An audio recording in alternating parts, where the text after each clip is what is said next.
I hope we can continue the momentum that you both presented. And I invite you both to chime in, ask each other questions, and present more questions as we all continue our collective inquiry today. We just heard your two presentations, Pierre speaking to these three concepts of meaning and value of beads in 18th century Venice, thinking about beads as a symbol of raw economic value, beads as a means of connection with markets and trade, and beads as valuable objects produced in these organizations and systems as a result of these relationships, power relationships, labor relationships, and local dynamics. Mabel, you spoke to the uneven colonial movements of material objects, ideas, and people, specifically and very elegantly in terms of mahogany and freedom, slaves and democracy, shoes and property. So while your research is quite different, Mabel, you already noted there are threads of connection. I'm already seeing a lot in terms of your research methods, perhaps. But I want to pose to both of you, where do you see these points of intersection in your work? And maybe you can explore those a little bit. And maybe also explain where your work diverges. Okay, I can start. I took a lot of notes, so I hope to orient my reflections upon this. I was struck and impressed by, you talk about methodology, and I was impressed by the use of the sources that Mabel made. She was able to together primary sources, documentary sources from archives, objects, images of objects, mahogany table, etc., and also paintings and representation of buildings. And I was really impressed that, from my point of view, from my point of view, that's an example of how history nowadays had to integrate different kind of sources, different kind of expertise also. We saw it during these days, different sensitiveness, perspectives that can enrich our comprehension of the past, and that passed through use of different sources. And we do not forget the richness of our archives that permit to reconstruct the past. And I share this sensitiveness, if you want, of basing resources on primary documental sources. I noted a lot of similarities and a little small differences. I mean, perspectives is different. Questions perhaps are different. Geography is different. Mabel work on the United States, on the Americas. I work on Venice, the Mediterranean. But at the same time, what bring us together is, the ocean. It's the Atlantic world or worlds that connected a city hidden in the Mediterranean, in the very heart of the Mediterranean, in the Adriatic Sea, with the 13 colonies and all the Americas. And it was through an ocean and through power relationship, economic relationship, social relationship, that world created that these two places were connected. But this ocean, this system, the implications of this system, of this ocean, were probably deeper than most people think. This connection, we can look at this connection from the perspective of, oh wow, that was incredible, exotic product were exchanged, economic growth was established, was fueled by these interconnections. But at the very foundations of the system, there was pain, there was suffering, so there was exploitation of people on one side and on the other side of the Atlantic. I do not want to compare the pain or the the exploitation of one side with the other, because it is not comparable. It was different system, different type of exploitation. But I mean, exploitation, economic, physical exploitation was one of the element, the fundamental element of this system that connected Venice and the Atlantic. Sorry, I'm adding things, but also the fact that mahogany table, beads, objects in general, buildings, materials, hide deeper meaning. I mean, yesterday we talked about these beautiful objects, the beauty of this object of beads, the beauty of the installation of Kapwani, and the beauty of gold, for example, the beauty of materials that in reality impress us. But behind this beauty, there was, as I said, also exploitation. There was, the work of thousands of people. And I think that, for example, visitors had to take into account this type of connection, this type of link between objects, the past, and the process that made that object and the implication of that object. For now, I stop here, but I'm very looking forward to hear what Mabel think about this thing. Yeah, no, I sort of agree with that last point about objects having stories to tell. Absolutely. And I think that's the brilliance of Trinket, is that it just holds this incredibly sort of deep and difficult history. One of the things I love, one of the people I love is Michel Roth-Triot, who's very well-known anthropologist who wrote a book called Silencing the Past. And when he talks about the production of history in the West, he says, there is what happened and there is what is said to have happened, right? And so that history is telling us like part of the story. There's parts of it that are absent, that are left out, right? And that archives are really building the evidence or producing the evidence in order for a certain narrative to be told, right? And that's part of why I was kind of interested in this contrast between, I was like, well, Thomas Jefferson, like this man left evidence of everything. Like if you want to know what he ate on one day of the week, somebody has made a note, including himself, because he knew the importance of leaving the evidence and that he had the power to build an archive of his life. And I wanted to show those three paintings of Corcoran, of Jefferson, Lawrence, and Corcoran, because they sit in major collections, right? So we know who they are. And Henry Lawrence has like 11-volume archive of his letters, and these men left incredible. And then when you want to find out about Phyllis Wheatley, I think there are like 120 letters of Phyllis Wheatley. Like we know nothing. And yet she was widely read in that period. And I thought the poignant thing was this desk that they think was hers. They're not positive, but they think was hers. And I just thought it was incredible that it was made out of that same material of mahogany. And how do these small objects, as you suggest, beads, leave these sort of poignant traces that we can then start to read through?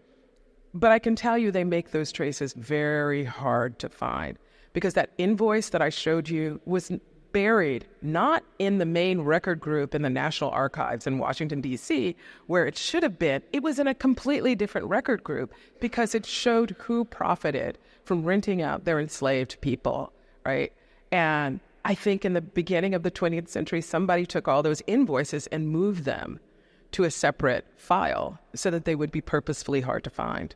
And so that's what I mean. They didn't want that to be said, right? Because, Thomas Corcoran's son, that first art collection, benefited from selling shoes to enslaved people. And that's not what people want to know or want their legacy to be, because history is power. Thank you. I think,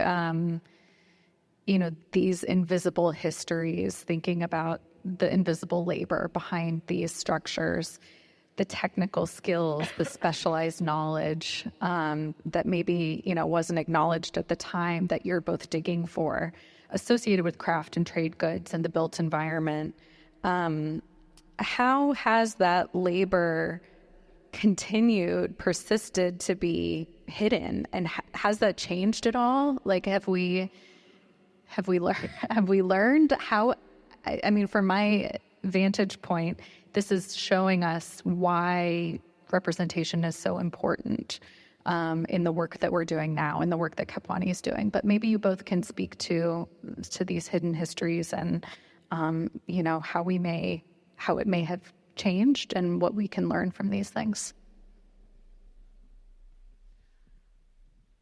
Good question. I mean, I'm not sure. I think part of the reason I was interested, because I do not work on 18th century history. I had to learn how to work on 18th century. I had to learn a lot, like how do you read, literally the letters, the language. Part of the project is also on indigenous dispossession. So I'm looking at how enslaved people built American civic monuments dedicated to freedom and liberty and equality, but also on land taken from indigenous people. Right. So how is American whiteness and freedom imagined, right, by these acts of dispossession and devastation? And yet there's this incredible myth of these founding fathers that endures, and these are the things to aspire for. But I think there is something sort of foul and problematic at the heart of that project. And unless we can address that, then we could perhaps aspire to those noble languages written in the Declaration and the Constitution. But there is something, I think, profoundly problematic, that this modern world was created on the backs of all of these places that were dominated by people. That's how the wealth was accrued. And that was a global project, actually. And I think there needs to be an accounting of that. And I like to say these are positions of power.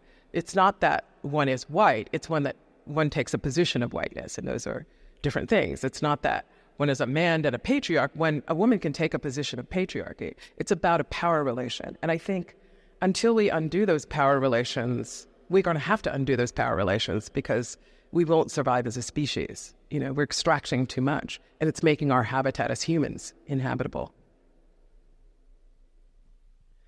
Yeah, thank you, Mabel, for your suggestions. I think that from the Venetian perspective, glass sector is an interesting case study in which we can see the transformation of work relationship during the early modern period, and in reality from the medieval times to the very contemporary age. Venice was an industrial city until some decades ago. So this dimension that today is not perceived from the tourist, from the visitor. Venice was a really manufacturing city, and it's impressive. It's impressive to note how international trade, the development, for example, of the Atlantic trade, had a direct impact on work organization here in Venice. Glass. There's myth and legends about glass foundation, the foundation and the starting of glass production here in Venice. But during the Middle Ages, glass production organized in this guild institutional framework, and we have to take into account the narrative also of the guilds as spaces of egalitarian relationship between masters and merchants, for example.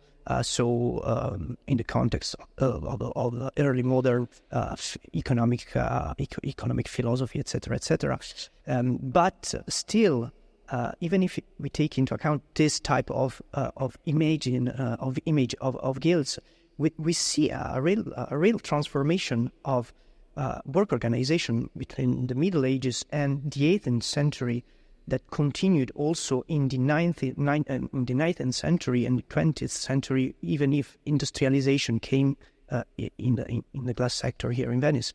And so it's fascinating how this global demand of beads, for example, and the trade that was organized around the slave trade had a direct impact on local social structures, because in the course of time, artisans and craftsmen became, I would not say, they experimented a sort of proletarization process. So they became workers without protection, even if they were masters inside the guilds.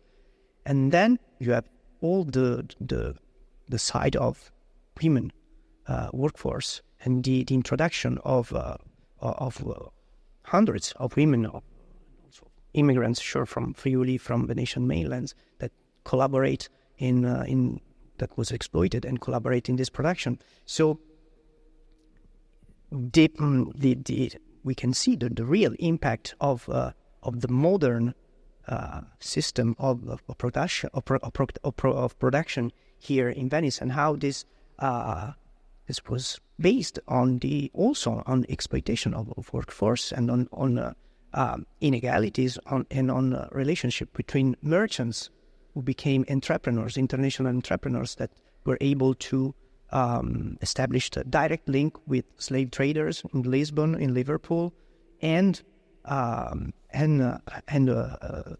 popular workforce here in Venice. So yeah, I think that this system had an impact and transformed also work and social relationship in the long run. So for centuries, from the 17th to the 19th centuries, we see this more or less the same form of exploitation of relationship between employers and workers here in Venice from this perspective of class beats. So there's a continuity, this system, even if technical skills or, material objects changed, even if industrialization in the end, even if glass production also was integrated in a more industrialized system. Imperialesse were there in the 17th century as well as in the first half of the 20th century. They were exploited workforce in the 17th as well as in the 20th century, in a context of institutional guild framework as well as in industrial system production. So there was certainly continuity this time of relationship.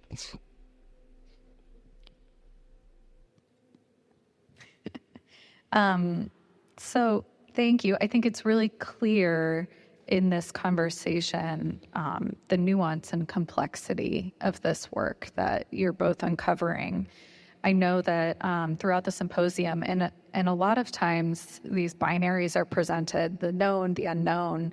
Even things came up in yesterday, the spirit world, the human world, the permanent, the impermanent, the natural, the artificial, free and forced. So we know these binaries exist, but we also know there's plenty of nuance and complexity. So maybe you both can speak a little bit to that complexity in your research, how you might push against binaries and simplifications that exist. Well, yeah. So, yeah, I mean, history deals with complexity. I mean, writing an article or making a research and even talking about these small objects imply taking into account complexities, so social structures, economic structures, power dynamics, etc., etc. And yeah, I don't know if we are able to transmit to reproduce the complexity of this past that no more exists, and we can do this through documentary sources, for example.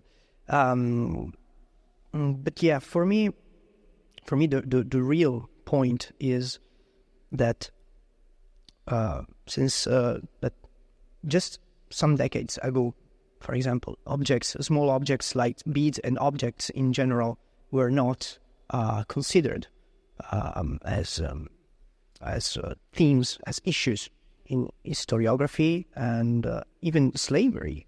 The approaches towards slavery and the Atlantic slave trade changed over time. So questions changed, and the important conclusion that material culture studies obtained with this attention to objects is to, from my perspective, is to show, is try to transmit the fact that objects, materials are not neutral entities, and they are hidden. They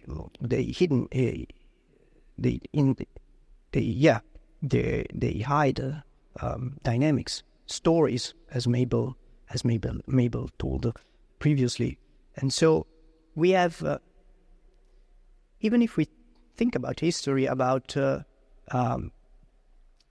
discipline with important consequences on societies. So if we think about it as a dissemination process also, we have to transmit the importance of this complexity, the importance of this hidden structure inside objects. And, for example, I'm taking always Venice as an example, but it is important to communicate to visitors, hundreds of thousands of visitors that every year come here, that behind these objects, behind these churches, behind Conteria, for example, behind Basilica di San Marco, there were not only stories, but the process of history. Things are there, buildings are there, because in the past they were made, they were manufactured, they were fabricated, or they were brought here. So the complexity is also the complexity of transmit to society different images of objects, of structures that are around us. And that's I think that's one of the first objective of history, despite its scientific objectives of reconstruct the past. So it's the storytelling around the objects and the structures as well. It's a social mission. Yeah, I was curious, who made that sketch of the woman who was beating? It went from... Was Giovanni Gramebrook was a painter. I do not know a lot about him, but he made a lot of representation. You can find his work at Correra Museum here in Venice, for example. He made a lot of aquarelli of Venetian workers. He painted a lot of Venetian workers or Venetian costumes of the 18th century. So there's a list. There's in reality a lot of images of glassmakers, men and women working, etc., etc. And so also this image communicates something. The idea behind the painting, the social structure that it conveys, also a bucolic image of a work that was really hard in reality and that causes also physical pain. So it's as always non-neutral representation, obviously.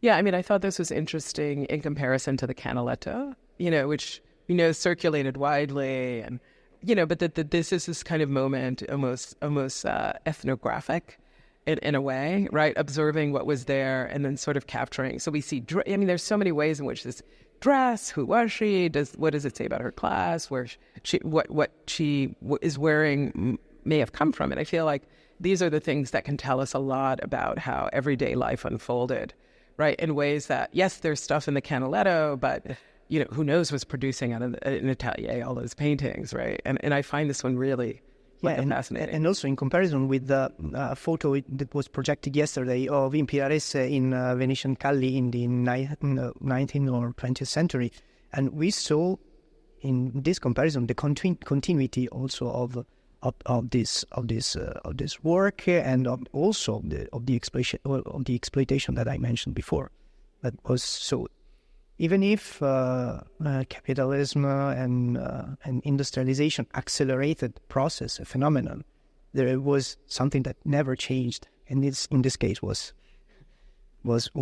women exploitation. Mabel, I want to ask you a question. I appreciate your presentation of your research specifically in this context, but I know more broadly in terms of your curatorial practice, your presentation of your own artwork and design work, you may do this similar amount of research as you present. Not in a dissimilar way that Kapwani has pulled together all of this research for Trinket as well. So I wonder if you can speak a little bit to that process and that practice that you also hold. Yeah, I mean, I think that's why I say I'm undisciplined, just because, yeah, I have professional attention deficit disorder. So I do many things. But part of it is to try to explore these histories that aren't there. You know, comes from a family. I had no idea what my family history, because nobody told us and nobody wanted to share what that was. So to try to dig and understand your connection to a pastness, you know, in relation to the histories, let's say, that you're given in university, it was really important for me. And so in order to do that work, you know, I still work as a designer. I sometimes work as an artist, a curator, and, you know, a number of things. And so it's been important to find other mediums through which to explore ideas. So I went to the University of Virginia, designed by Thomas Jefferson. That's my Jefferson obsession. But I had the privilege of working on a team that designed a memorial to enslaved laborers at UVA. Part of that work was to work in an archive, the university archive of slavery, and you realize nothing's in that archive of these people who built, in 4,000 plus people who built and lived at the very little, you know. And there's one image of an enslaved woman, Isabella Gibbons, and we have her remembrance of slavery. And she was trying to correct the South's rewriting of that history by saying, no, this is what we remember. And this was only 2 years after emancipation. We remember the collars, the beatings, the dogs chasing us, the theft of our children from the, like, she was like, we remember the violence and we're not going to forget it. No matter what you try to say, we loved our masters and so on. But that's it, out of 4,000 plus people. So what do you do when you're making a memorial that requires names and dates and images, like Thomas Jefferson, who's everywhere, right?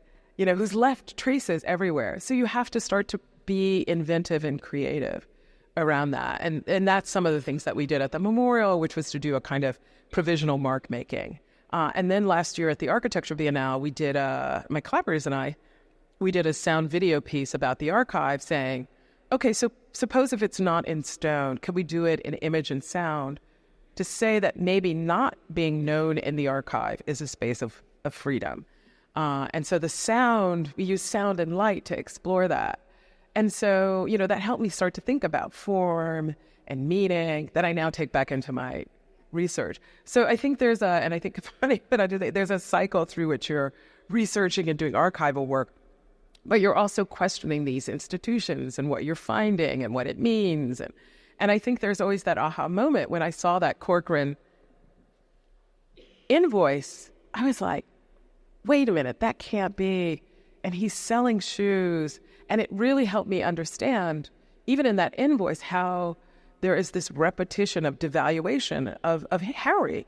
Harry, his name is Negro Harry. His last name is property of, again and again and again. And so it helped me. That's how you that's the violence that you keep someone enslaved.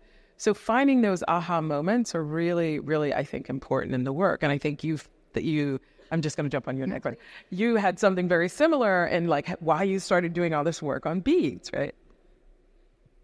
Yeah, I do not know if I anticipate the answer, but yeah, I can start with a lot of conversations and answers yesterday started with a story, and I can start with a personal story. I mean, I've never, as far as I know, I was always interested in history, but I've never been interested in Venetian history, as far as I remember. During my undergraduate studies, I was obsessed with Byzantine history, for example. So I made a license thesis on the fall of Constantinople and again. And then during my master degree, I came across, for an exam, I came across a book on 18th century Venice. And And I read a sentence about glass beads and how glass beads were important for the Republic in the 18th century. And that was the lightning strike for me. I mean, I read about these 5 million ducats generated by this industry and trade. And I said, wow, how was that possible? How that enormous monetary value was generated from these things, so that at that time I was not aware of the world behind beads, and so from there I found a blind spot in historiography, and I started to research, and I started my thesis, my research from there, and from there was a building. It was like a building that was built around these little sentence that struck me the first time. So yeah, it was bizarre. It was a casual encounter with these objects that revealed me a world. So that's also the interesting ways in which we can encounter our themes, our issues, our questions. I've never thought about beads before that sentence, and now I work on them every day, and so I'm happy to have read that sentence. Yeah, thank you. I think it's so interesting thinking about how both of your work is investigating these archives and these histories and the research, but then Mabel, you just mentioned too, being outside of the archive is also kind of an act of resistance in a way, which I think was just sparked something in me. I do want to make sure we have some time for questions from the group as well. So I think Anais has a microphone if you'd like to ask something. Yep. Okay. Thank you so much for both of your presentations. I think I'm kind of interested in this question of archive and critical fabulation. I think that, or obviously, both of your work kind of relies on going back into the archive to try and build, a narrative of global trade at this time, but particularly when it comes to the institution of transatlantic slavery and the lives of enslaved people, there are a lot of historical, lacunae that kind of exist that we have to fill in some one way or the other. So I guess this question kind of has two parts. The first being material culture is very important for understanding this point in history. How do we, or do we even do this? How do we incorporate material culture and, objects of this time into the archive effectively? What does an archive look like beyond, just written documents, etc.? My second question, or the second part of the question, is kind of how, or to what extent, this idea of critical fabulation is useful in telling these stories, and to what extent, does this idea fall short? I'll ask that. For those who may not know, critical fabulation is a concept put forward by a colleague, Saidiya Hartman, who I spoke of, who is suggesting, particularly when something is not in an archive, means what is your evidence and how do you write history? So there's a question of how does one begin to imagine what might have happened? So there's what happened, what is said to have happened, and then there's the speculate, what may have happened, right?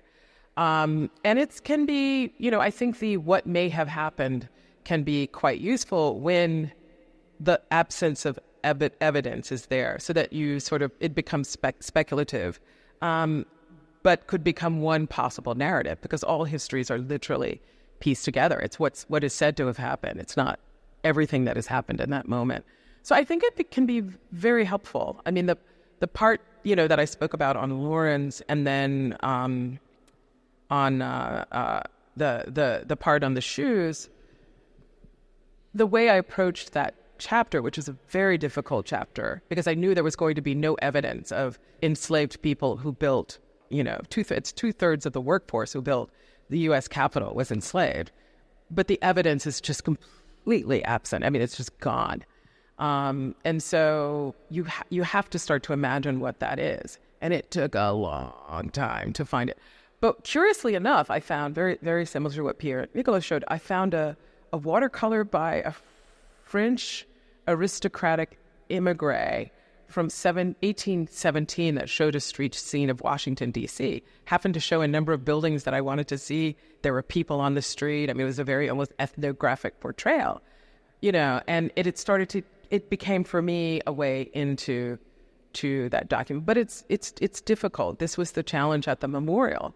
We heard from the Black community in Charlottesville, name names. But there were no names in the archive, right? Because that's what we want, figures. Well, we don't know who people were. And so how do you do that? And we had to come up with provisional ways of every 4,000 person just has a mark, a gash, right? There are many first names. And then for the records in the archive that might have said this is at Charlottesville at UVA, 3 Negro hands at Christmas, we used kinship relations and occupations to fill. So you will see mother, a brickmaker, there's one fiddler on the entire wall of the memorial.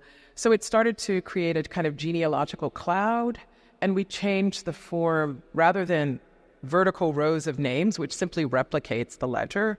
We made a kind of genealogical cloud of first names, first and last names, how few they were, and then kinship and occupations to change how this gets read. And it's been very effective. So I think challenging, the assumptions, the presumptions of what an archive should give you forces you to be creative, right? And I think that's something that Trinket is actually asking us to think through, its complexity. Yeah, thank you for your question.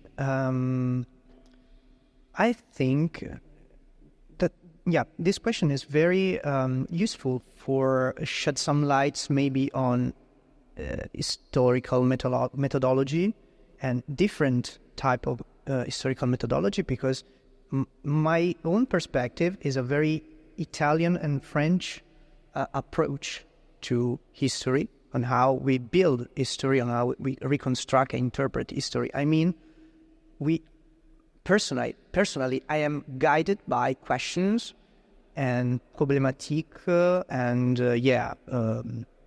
narrative also, but not really narrative.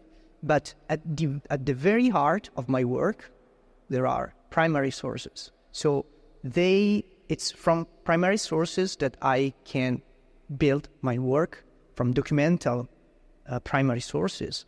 And all my interpretations and all the narrative I can build is funded on them, is built on them.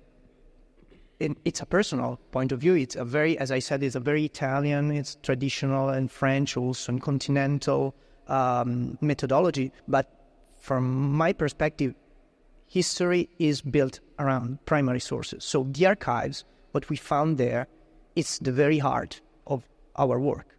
We can make questions to sources, we can elaborate them and integrate them in a broader picture, but at the very heart there are sources, not the narrative from my point of view. So it's challenging. Changing narrative is challenging. Adopt new perspective. We have to consider them, but from my point of view, it's the source, the core of my work. And this is this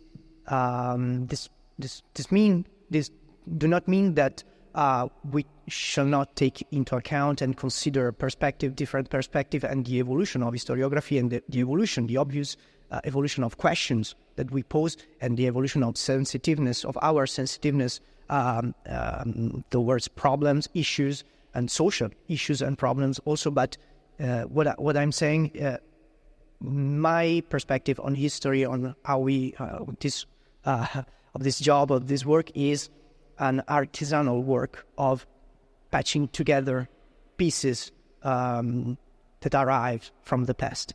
And for the second part of the question, the material culture, the capacity to take into account, to consider material culture inside our studies.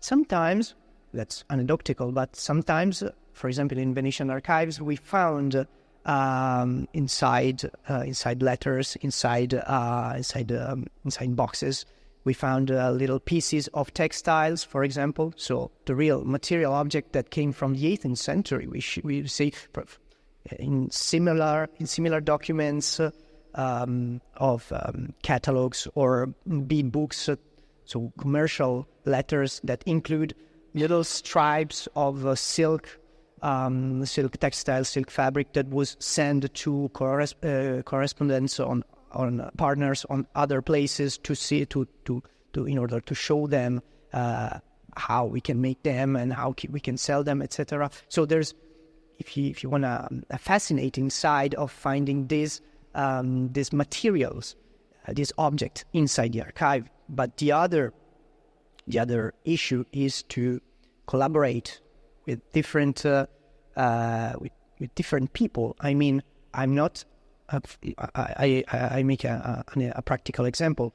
I write and I study a lot. I study beads and I write a lot about them, but I have not the skills nor the knowledge of practical, for example, decorations, of a knowledge of different type of beads, and for that I have to rely on the knowledge of other people. For example, collectors who maybe have not the same knowledge of past, of history, of social structure, etc., like me, but we can integrate our different knowledge, our different skills together, and so that's another point in favor for this type of events.